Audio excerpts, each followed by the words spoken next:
اچھا بسم اللہ الرحمن الرحیم عبارت دیکھیے وَإِمَّا فِي الْإِنْتِقَالِ كَقَوْلِ الْآخَرِ سَأَطْلُبُ بُعْدَ الدَّارِ عَنْكُمْ لِتَقْرُبُوا وَتَسْكُبُوا عَيْنَايَ الدُّمُوعَ لِتَجْمُدَا فَإِنَّ الْإِنْتِقَالَ مِنْ جُمُودِ الْعَيْنِ إِلَى بُخْلِهَا بِالدُّمُوعِ لَا إِلَى مَا قَصَدَهُ مِنَ السُّرُورِ یہ ہو چکا تھا. وقیل من وفیہ نظر وفی المتکلم یہاں سے پڑھنا ہے, البلاغت فی المتکلم سے پڑھنا ہے نا, ٹھیک ہے. وفی المتکلم ملکۃ یقتدر بها علی التعبیر عن المقصود بلفظ فصیح والبلاغۃ فی الکلام مطابقته لمقتضى الحال مع فصاحته وهو مختلف فإن مقامات الكلام متفاوتة فمقام كل من التنكير والإطلاق والتقديم والذكر يباين مقام خلافه ومقام الوصل يباين مقام الفصل ومقام الفصل يباين مقام الوصل ومقام الإيجاز يباين مقام خلافه وكذا خطاب الذكي مع خطاب الغبي ولكل كلمة مع صاحبتها مقام وارتفاع شأن الكلام في الحسن والقبول بمطابقته للاعتبار المناسب وانحطاطه بعدمها. پہلے یہاں تک دیکھتے ہیں. بلاغت کی, چونکہ بلاغت کے بارے میں بیان کیا گیا کہ تینوں چیزوں سے متصف ہوتی ہے, کلمہ سے, کلام سے اور متکلم سے. بلاغت فی الکلمہ ابھی تک ہم نے پڑھا. اب بلاغت فی المتکلم کی تعریف کرتے ہوئے کہتے ہیں کہ متکلم بلیغ کب کہلائے گا, کب کہا جائے گا کہ متکلم میں بلاغت ہے. تو کہتے ہیں کہ متکلم میں بلاغت ہے اس وقت کہا جائے گا جب متکلم میں ایسا ملکہ ہو. کیا ہو؟ کہ جس سے وہ کلام کو مقتضائے حال کے مطابق پیش کرنے پر قادر ہو جائے, تو کہا جائے گا کہ متکلم کیا ہے؟ بلیغ ہے. تعریف کی گئی وفی المتکلم ملکۃ یقتدر بها علی التعبیر عن المقصود بلفظ فصیح. لفظ فصیح کے ساتھ, یعنی چاہے مفرد ہو یا مرکب ہو, لفظ کو عام رکھا ہے, لفظ فصیح کے ساتھ اپنے مقصود کو تعبیر کرنے پر جو شخص قادر ہونے کا, جس کے اندر ملکہ موجود ہو, اس کو کہا جائے گا کہ یہ متکلم کیا ہے؟ بلیغ ہے. متکلم کیا ہے؟ بلیغ ہے. کیا مطلب؟ مطلب یہ ہے کہ انسان جو کچھ بولنا چاہتا ہے, تو ایک تو یہ ہے کہ اس کو یوں ہی آڑے تیڑے انداز میں بولے, اس کو انہوں نے نام دیا ہے تعبیر عن المقصود. مقصود کو تعبیر کرنا. آپ جو بولنا چاہتے ہیں نا, اس کو بولنے کا آپ کا انداز کیا ہے؟ اگر آپ اپنے مقصود کو, جو آپ کے دل میں ہے, جو بولنا چاہتے ہیں, جو مافی ضمیر میں ہے, اس کو فصیح الفاظ کے ساتھ اگر بولنے پر آپ قادر ہیں, کیا ہیں؟ قادر ہیں, تو صرف قادر ہونے سے آپ فصیح نہیں ہو جائیں گے, بلکہ یہ قدرت بطور ملکہ اس کے اندر موجود ہونی چاہیے. کیسے ہونی چاہیے؟ جیسے کوئی رٹ کر کے خوب اچھا خطاب کوئی رٹ لے, فصیح و بلیغ, اور وہ رٹ کر کے خطاب کر دے, تو اس کو بلیغ نہیں کہا جائے گا. کیوں؟ کیونکہ وہ اگرچہ اس نے قدرت تو پا لی, کلمات فصیحہ سے اپنے مقصود کو ادا کرنے پر اس نے قدرت تو پا لی, اس نے ادا کر دیا, لیکن اس کے اندر وہ مہارت نہیں ہے. کیا نہیں ہے؟ مہارت کا مطلب ملکہ نہیں ہے. ملکہ کہتے ہیں نفس کے اندر ایسی قوت, انسان کے اندر ایسی قوت کہ جس سے کوئی بھی کام کرنا اس کے لیے آسان ہو. ایک ہے کسی کام کو بتکلف کسی طرح کر لینا, اور ایک ہے کہ بالکل اس میں ایکسپرٹ ہو. وہ جیسے ڈرائیور ہوتے ہیں بائک چلانے والا, تو ایک تو یہ ہے کہ تھوڑی بہت اس کو ڈرائیونگ آتی ہے, تو وہ ہر چیز پر توجہ کر کے بریک دبائے گا, توجہ کر کے کلچ دبائے گا, توجہ کر کے ایکسیلیٹر بڑھائے گا, ہے نا. اور جس کو مہارت حاصل ہو جاتی ہے, وہ موبائل پہ بات بھی کرتا رہے گا, اور ادھر سارے ہاتھ پاؤں اس کے کیا ہوتے ہیں؟ چلتے رہتے ہیں. تو اس کے اندر گویا کہ مہارت آ گئی ہے. ایسے ہی حافظ جو ہوتے ہیں, ایک تو یہ ہے کہ ایک دو بار تراویح سنایا ہے, تو اس کو تراویح سنانے پر ملکہ حاصل نہیں ہوتا ہے, اس کو پوری توجہ رکھنی پڑتی ہے. اور جو 10 15 سال تراویح سنا لیتے ہیں, وہ یہ کہتے ہیں کہ آنکھ لگ جاتی ہے, پھر بھی الفاظ کیا ہوتے رہتے ہیں. یہ ایسے حافظوں نے اپنے تجربات بیان کیے ہیں. قرآن جو ہے وہ الفاظ نکلتے رہتے ہیں، قرآن پاک کے الفاظ، گویا کہ ان کو حفظ پر کیا ہو چکا ہوتا ہے، ملکہ حاصل ہو چکا ہوتا ہے کہ بے اختیار جو ہے نا وہ ادھر توجہ نہ بھی ہو تو بھی اعضاء کام کرتے رہتے ہیں۔ بات سمجھ میں آئی کہ نہیں آئی؟ تو اس طریقے سے مقصود کو جو شخص، مقصود سے مراد کیا، دل میں جو آپ کی بات ہے، مثال کے طور پر آپ کسی کو نماز کی ترغیب دینا چاہتے ہیں تو سامنے والے کو اچھے الفاظ میں اگر آپ ترغیب دلا دیتے ہو تو آپ کیا کہلاؤ گے، فصیح کہلاؤ گے اردو اعتبار سے، اور عربی زبان میں عربی اعتبار سے فصیح کہلانا چاہتے ہو تو نماز کی ترغیب اگر عربی الفاظ میں فصیح الفاظ سے آپ نے دے دیا تو آپ کیا کہلاؤ گے، یعنی اس پر آپ کو قدرت حاصل ہے، ایسا نہیں بتکلف سوچ کے آپ کیا کر رہے ہیں، اس کو بنا رہے ہیں، یعنی بولے تو فصاحت ٹپکے، بولے تو فصاحت ٹپکے، ایسے آدمی کو کیا کہا جائے گا، بلیغ کہا جائے گا۔ اچھا، اس کے بعد کہتے ہیں بلاغت فی الکلام، تیسری قسم بلاغت کی، کلام بلیغ کب ہوگا، کلام بلیغ کب ہوگا، تو کہتے ہیں کلام جب مقتضائے حال کے مطابق ہو جائے تو کلام بلیغ ہو جائے گا۔ کس کے مطابق ہو جائے، ہاں، مقتضائے حال کے مطابق۔ اب اس میں دو چیزیں، ایک مقتضا اور ایک ہے حال۔ مقتضا، حالت جس چیز کا تقاضا کرے وہ چیز کہلائے گی مقتضا، کیا کہلائے گی، مقتضا۔ اور جو حالت ہے، جیسے میت میں آپ گئے تو جنازے کی ایک حالت موجود ہے، افسردگی کا معاملہ ہے نا، تو وہ جنازے کی جو حالت ہے یہ تقاضا کرتی ہے کہ آپ جو بھی بات بولیں تو تھوڑا سا سنجیدہ ہو کر بولیں، وہاں مسکرا کر کے یا پھر بلند آواز میں یا پھر جو ہے پھوہڑ انداز میں بات کریں گے تو وہ حالت جس طرح بات کرنے کا تقاضا کر رہی ہے اس طرح آپ بات نہیں کر رہے ہو، تو گویا کہ آپ کی بات حالت کے مقتضا کے مطابق نہیں بلکہ کیا ہے، مخالف ہے۔ بات سمجھ میں آئی؟ تو جیسی حالت ہو اور وہ حالت جس چیز کا تقاضا کرے، وہ حالت جس چیز کا اس طریقے سے اپنے کلام کو آپ نے پیش کیا تو یہ کہا جائے گا کہ آپ کا کلام مقتضائے حال کے مطابق ہے۔ سمجھ گئے بات کو کہ نہیں سمجھے؟ تو کلام کو مقتضائے حال کے مطابق، کلام کا مقتضائے حال کے مطابق ہونا، اس کو کیا کہا جائے گا، بلاغت فی الکلام۔ اچھا، مقتضائے حال جو ہوتے ہیں نا، مقتضائے حال جو ہوتے ہیں یہ مختلف ہوتے ہیں الگ الگ اعتبار سے۔ کیا ہوتے ہیں؟ کبھی کیا ہوتا ہے کہ باتوں کو ایک ایک کر کے پیش کرنا رہتا ہے بغیر وصل کے، اور کبھی وصل کے ذریعے سے، اور اردو زبان میں جیسے بولتے ہیں نا اور کے ذریعے سے، عربی زبان میں حرف عطف کے ذریعے سے، تو کبھی حرف عطف کا استعمال کرنا پڑتا ہے، کبھی الگ الگ بات بیان کی پڑتی، ایک بات پھر دو بات پھر تین بات پھر چار بات، اور کبھی ایک کنٹینیو بات بیان کی جاتی ہے، اس کو وصل و فصل کہا جاتا ہے۔ کیا کہا جاتا ہے؟ اس کی تفصیل ہم پڑھیں گے عربی زبان میں، وصل و فصل۔ کبھی کلام کو مختصر کرنے کا موقع ہوتا ہے، کبھی کلام کو طویل کرنے کا موقع ہوتا ہے۔ بات سمجھ میں آ رہی ہے؟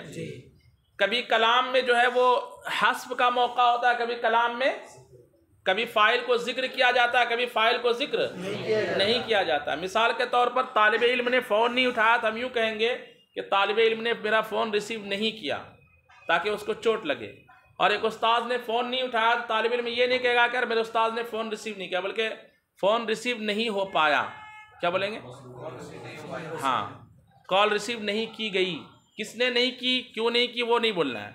بات سمجھ میں آ رہی ہے؟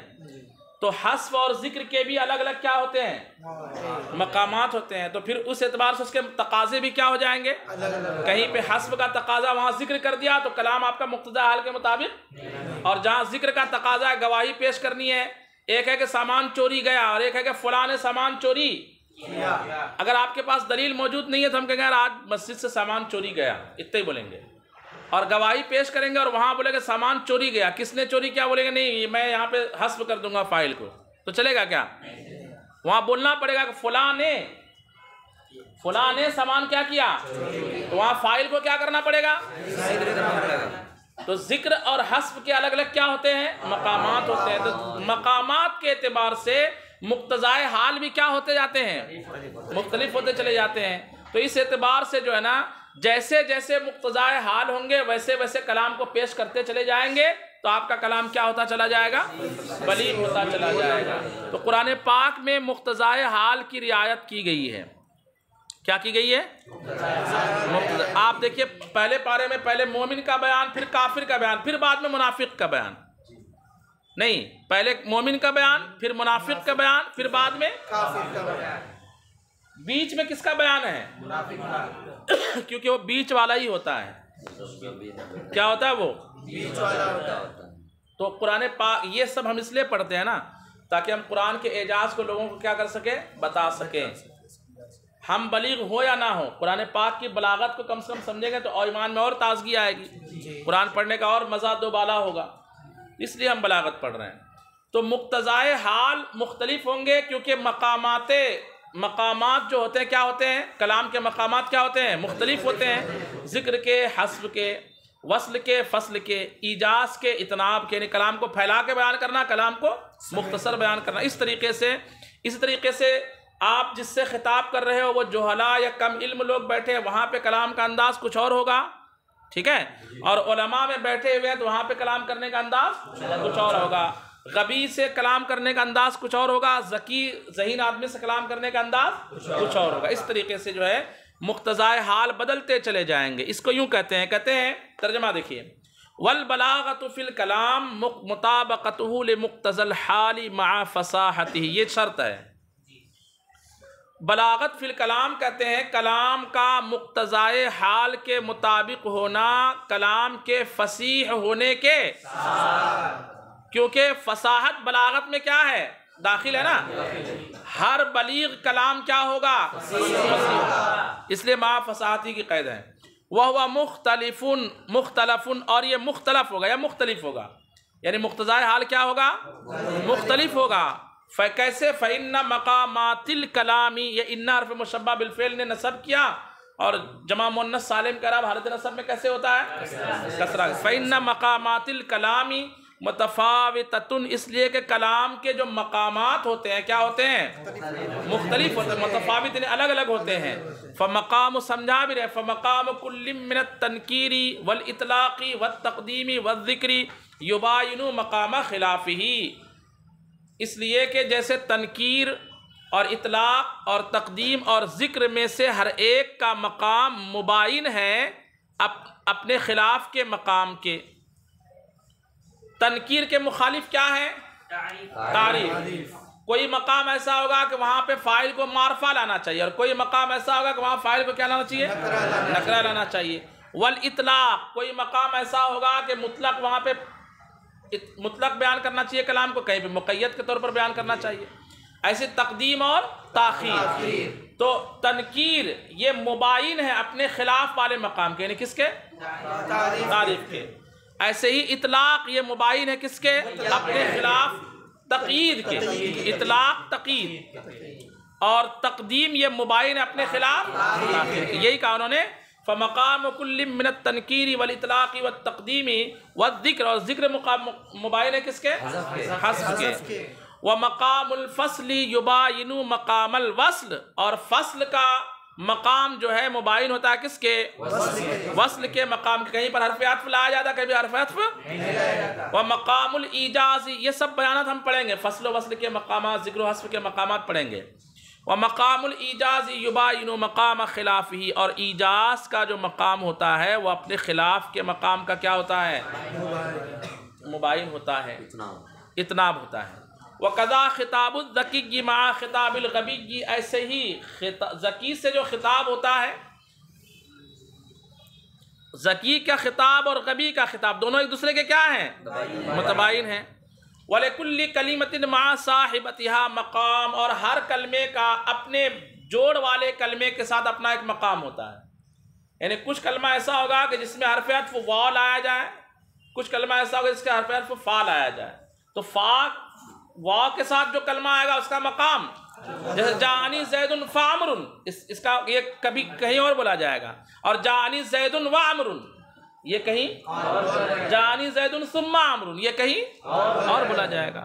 تو زید واو کے ساتھ یا زید ثم کے ساتھ یا زید فا کے ساتھ، کلمہ اپنے صاحبہ کے ساتھ، کس کے ساتھ؟ صاحبہ سمجھ رہے نا، یعنی کلمہ جس کے ساتھ آ رہا ہے اس کے بھی اپنے اپنے کیا ہوں گے؟ کلمہ اگر واو کے ساتھ ہے تو یہ مباین ہے فا والے سے ساتھ، جیسے زید واو کے ساتھ اور زید فا کے ساتھ، تو واو والے کے ساتھ جو زید مباین ہے اس زید کے جو کس کے ساتھ آئے، تو کہا وَلِكُلِّ كَلِمَةٍ مَعَ صَاحِبَتِهَا مقام، اور ہر کلمے کا اپنے صاحبہ کے ساتھ کیا ہوتا ہے؟ ایک مختلف مقام ہوتا ہے۔ یہاں تک ہو گئی بات ختم۔ اب اس کے بعد ایک بات کہہ رہے ہیں کہ کلام آپ کا جو ہے حسن میں، اور بلغا حضرات یعنی جو بلیغ بلغا نے جو قاعدے بیان کیے ان کے قاعدے کے مطابق آپ کا کلام مقبول ہے اور آپ کا کلام حسین ہے۔ یہ کیسے سمجھا جائے گا؟ جب آپ کا کلام مقتضائے حال کے کیا ہو جائے، بولیے، مطابق ہو جائے، اور اعتبار مناسب کے مطابق ہو جائے۔ کس کے؟ جو مقتضائے حال ہے وہی اعتبار، اور جو اعتبار مناسب ہے وہی۔ تو جب آپ کا کلام اعتبار مناسب کے مقابل ہو جائے تو آپ کے کلام کا اعتبار مناسب کے مطابق ہونے سے اس میں حسن آ جائے گا، اور وہ کلام بلغا کے نزدیک قابل قبول ہو جائے گا۔ یعنی بلغا یہ کہیں گے کہ ہاں آپ کا کلام جو ہے وہ بالکل صحیح ہے، درست، اس میں کوئی غلطی نہیں ہے۔ اچھا، اگر آپ کے کلام میں جو ہے آپ کا کلام اعتبار مناسب کے مطابق نہ ہو، اعتبار مناسب کے مطابق نہ ہو، تو آپ کے کلام میں حسن بھی نہیں ہوگا اور آپ کا کلام بلغا کے نزدیک قابل قبول بھی نہیں ہوگا۔ بہت آسان سی بات ہے، کہتے ہیں کہ وَإِرْتِفَاعُ شَأْنِ الْكَلَامِ فِي الْحُسْنِ وَالْقَبُولِ، کلام کی شان کا بلند ہونا حسن میں اور کس میں؟ قبول میں۔ کیسے ہوتا ہے؟ بِمُطَابَقَتِهِ لِلْاعْتِبَارِ الْمُنَاسِبِ، ہوتا ہے کیسے؟ اس کا اعتبار مناسب کے مطابق ہونے سے۔ کلام کا حسن اور قبول میں بلند ہونا کیسے ہوتا ہے؟ اعتبار مناسب سے، اس سے مطابق ہونے کی وجہ سے۔ وَإِنْحِطَاطُهُ بِعَدَمِهَا، اور حسن میں گر جانا اور قبولیت کے منزل سے کیا ہونا؟ گر جانا۔ انحطاط کا معنی ہوتا ہے اپنی منزل سے نیچے آ جانا۔ وَإِنْحِطَاطُهُ، اور کلام کا گر جانا، یعنی کس سے گر جانا؟ بلندی سے، قبولیت کی بلندی سے اور حسن کی بلندی سے گر جانا۔ کیسے ہوگا؟ بِعَدَمِهَا، اس کے ختم ہونے سے، یعنی جب کلام آپ کا اعتبار مناسب کے مطابق تو حاضمر کا مرجع ہے بِمُطَابَقَتِهِ لِلْاعْتِبَارِ، بِعَدَمِ مُطَابَقَتِهِ لِلْاعْتِبَارِ الْمُنَاسِب، تو حاضمر کا مرجع مطابقت ہے، یعنی بِعَدَمِهَا میں ہا کو ہٹا دیجئے تو عبارت کیا بن جائے گی؟ بِعَدَمِ مُطَابَقَتِهِ لِلْاعْتِبَارِ الْمُنَاسِب۔ مطلب خلاصہ یہ نکلا کہ اگر آپ کا کلام اعتبار مناسب کے مطابق ہے تو قبولیت میں اور حسن میں آپ کا کلام بلند ہے، اور اعتبار مناسب کے مطابق نہیں ہے تو آپ کا کلام اس سے کیا ہو گیا؟ نیچے آ گیا، گر گیا۔ فَمُقْتَضَى الْحَالُ هُوَ الْاعْتِبَارُ الْمُنَاسِب، تو مقتضائے حال ہی اصل میں کیا ہے؟ اعتبار مناسب بولیے یا مقتضائے حال بولیے، سب کا مطلب کیا ہوگا؟ ایک ہی ہوگا۔ اچھا، اس کے بعد یہاں پہ ایک بات کہہ رہے ہیں کہ بلاغت کا جو معاملہ ہوگا، بلاغت کا جو مرجع ہوگا وہ لفظ ہے، اور لفظ کے ذریعے سے معنی ہے۔ کیوں؟ کیونکہ بلاغت کس کو کہیں گے؟ بلاغت فی الکلام، کلام کا مقتضا حال کے، کلام نا، کلام کا مقتضا، اور کلام کیا ہوتے ہیں؟ الفاظ۔ تو گویا کہ الفاظ ہی کیا ہوتے ہیں؟ بلیغ ہوتے ہیں۔ سمجھ رہے بات کو؟ نہیں سمجھ رہے؟ بلاغت فی الکلام کس کو کہتے ہیں؟ کلام کا مقتضائے حال کے، کلام کا۔ تو کہا کلام تھوڑی مقتضائے حال کے مطابق ہوتا ہے، مقتضائے حال کے مطابق تو اصل معنی ہوگا نا، یعنی جس چیز کو آپ ادا کر، جو معنی آپ بیان کرنا چاہتے ہیں کلام کے ضمن میں، ایک ہے کلام، ایک ہے الفاظ۔ جیسے اِنَّ زَیدًا قائم، زید قائم، اِنَّ لَزَیدًا لَقائم، ایک سادھارن جملہ وغیرہ زید قائم، زید کھڑا ہے، ایک تاکید کے ساتھ کہا ان زیدن قائم، ایک اور تاکید ان زیدن لقائم، یہ 3 مقام ہو گئے کلام کے. کتنے مقام ہوئے؟ تو اب کلام کو جو بلیغ کہا جائے گا یہ الفاظ کے اعتبار سے اس کو بلیغ کہا جائے گا یا اس کے معنی کے اعتبار سے کہ ایک میں تاکید نہیں ہے اور ایک میں تاکید 1 بار ہے اور ایک میں تاکید 2 بار ہے، کس اعتبار سے کلام بلیغ ہوتا ہے؟ تو کہا کہ یہاں پہ مسئلہ اس میں بہت ہے اختلاف بلغا کا. لوگ کہتے ہیں کہ نہیں معنی کے اعتبار سے کلام کو بلیغ، یعنی بلیغ ہونا معنی کی شان ہے. بعض نے کہا کہ نہیں بلیغ ہونا لفظ کی شان ہے، یعنی لفظ زید قائم بلیغ ہے، یہ بعض نے کہا. اور بعض نے کہا نہیں، زید کی طرف جو کھڑے ہونے کی نسبت سادھارن انداز میں کی گئی ہے نا، یہ کیا ہے؟ بلیغ ہے. سمجھ رہے بات کو نہیں سمجھ رہے؟ یعنی کسی نے کہا کہ معنی بلیغ ہوتا ہے اور کسی نے کہا، تو صاحب تلخیص المفتاح کہہ رہے ہیں کہ مسئلہ یہ ہے کہ وہ صرف ایک لفظی بحث ہے اور کچھ نہیں ہے، اس بحث کا کوئی نتیجہ نہیں. کیوں؟ کیونکہ حال یہ ہے کہ لفظ بلیغ ہوتا ہے، اور لفظ چونکہ جس معنی کو ادا کرتا ہے، لفظ ہی معنی کا افادہ کرتا ہے نا. معنی کا افادہ کون کرتا ہے؟ لفظ. کوئی بھی معنی آپ کو سمجھنا ہے تو اس کے لیے کیا ادا کرنا پڑے گا؟ ایسا نہیں کہ شیر کے معنی کو سمجھانے کے لیے آپ شیر کو اٹھا کے رکھ دو گے، ایسا ہے کیا؟ یہاں شیر لا کے رکھ دو گے، شین یا را یہی بولو گے نا شیر، تو اس سے بندہ معنی سمجھے گا. رسگلہ، تو ایسا نہیں کہ رسگلے کے پیکٹ یہاں لا کے رکھیں گے تب آپ کو سمجھو گے اس کا معنی. تو اس رسگلے کا معنی یا شیر کا معنی سمجھنے کے لیے لفظ شین یا را یہی کیا ہے؟ تو لفظ شیر ذات شیر کی طرف ذہن کے منتقل ہونے کا افادہ کرتا ہے. کیا کرتا ہے؟ افادہ کرتا ہے. تو صاحب کتاب کہتے ہیں کہ یہ جھگڑا مت کیجیے آپ کے بلیغ لفظ ہوتا ہے کہ معنی ہوتا ہے. یعنی وہ جو شیر ہے وہ بلیغ ہے کہ لفظ شیر یعنی فصیح. لفظ شیر فصیح ہے کہ جو اس کا معنی شیر ہے وہ فصیح ہے. تو کہا کہ مسئلہ یہ ہے کہ بلاغت کا معاملہ لفظ سے ہے. کس سے ہے؟ لیکن لفظ چونکہ معنی کو کیا کرتا ہے؟ ادا کرتا ہے. معنی کا کیا کرتا ہے؟ افادہ کرتا ہے. تو ایک طرح سے یوں کہا جائے گا کہ لفظ بلیغ ہوتا ہے لیکن لفظ چونکہ معنی کو ادا کرتا ہے اس لیے معنی بھی کیا ہو جاتا ہے؟ بلیغ ہو جاتا ہے. اتنی سی بات ہے. کہتے ہیں فالبلاغۃ راجعۃ الی اللفظ، تو بلاغت رجوع کرتی ہے کدھر؟ یعنی اصل جو بلیغ ہوتا ہے لفظ ہوتا ہے، لیکن کیسے؟ بے اعتبار افادتہ المعنی بالترکیب، اس لفظ کا معنی کا افادہ کرنے کے اعتبار سے ترکیب کے ساتھ، کہ جب لفظوں کو ترتیب میں رکھا جائے تو وہ معنی کا کیا کرتا ہے؟ تو اس اعتبار سے چونکہ لفظ معنی کا ترکیب کے ذریعے سے افادہ کرتا ہے تو اصل لفظ بلیغ ہوتا ہے، لیکن اس اعتبار سے معنی بھی کیا ہو جاتا ہے؟ بلیغ ہو جاتا ہے. پھر کہتے ہیں کہ کبھی کبھی کلام بلیغ کو فصیح بھی کہہ دیا جاتا ہے.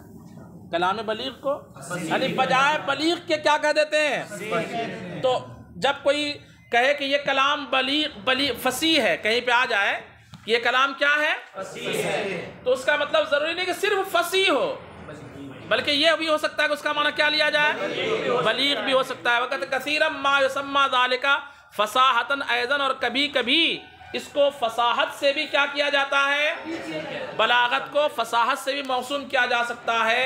تو اس کا مطلب یہ ہوگا کہ جو آدمی مقصود کو فصاحت کے ساتھ تعبیر کرنے پر قادر ہو اس کو فصیح بھی کہا جا سکتا ہے اور اس کو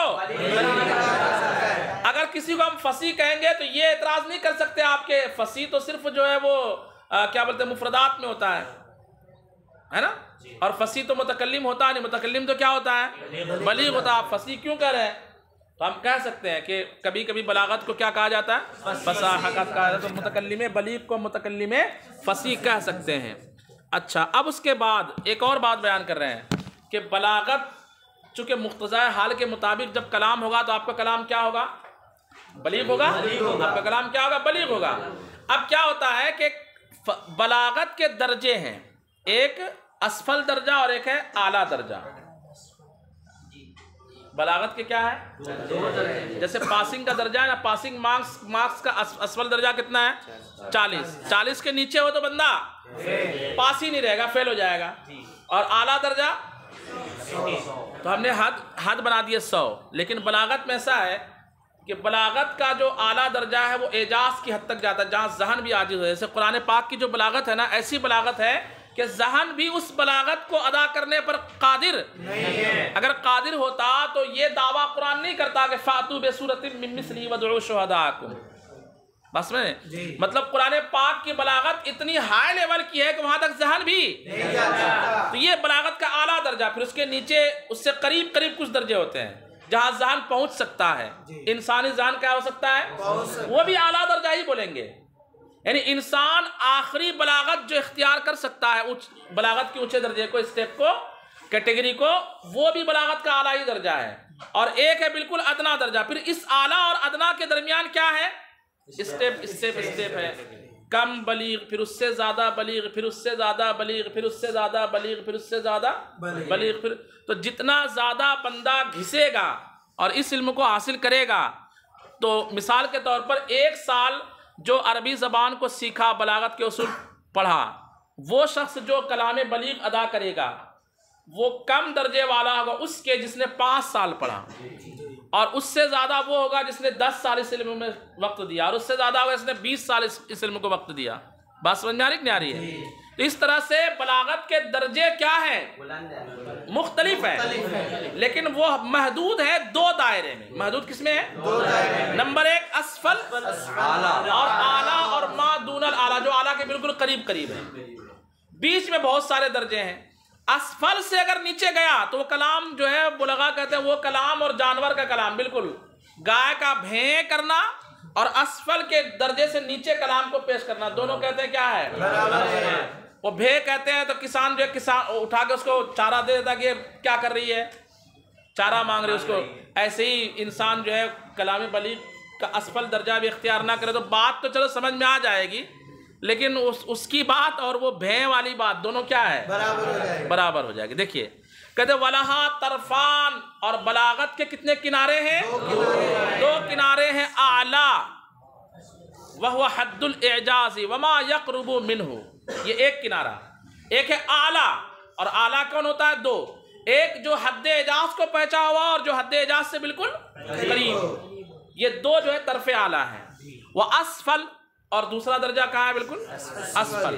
وَهُوَ مَا إِذَا غُيِّرَ الْكَلَامُ عَنْهُ إِلَى مَا دُونَهُ الْتَحَقَ عِنْدَ الْبُلَغَاءِ بِأَصْوَاتِ الْحَيَوَانَاتِ، اور یہ وہ درجہ ہے اِذَا غُيِّرَ الْكَلَامُ عَنْهُ کہ جب کلام کو اس سے پھیر دیا جائے، یعنی وہاں سے ہٹا دیا جائے.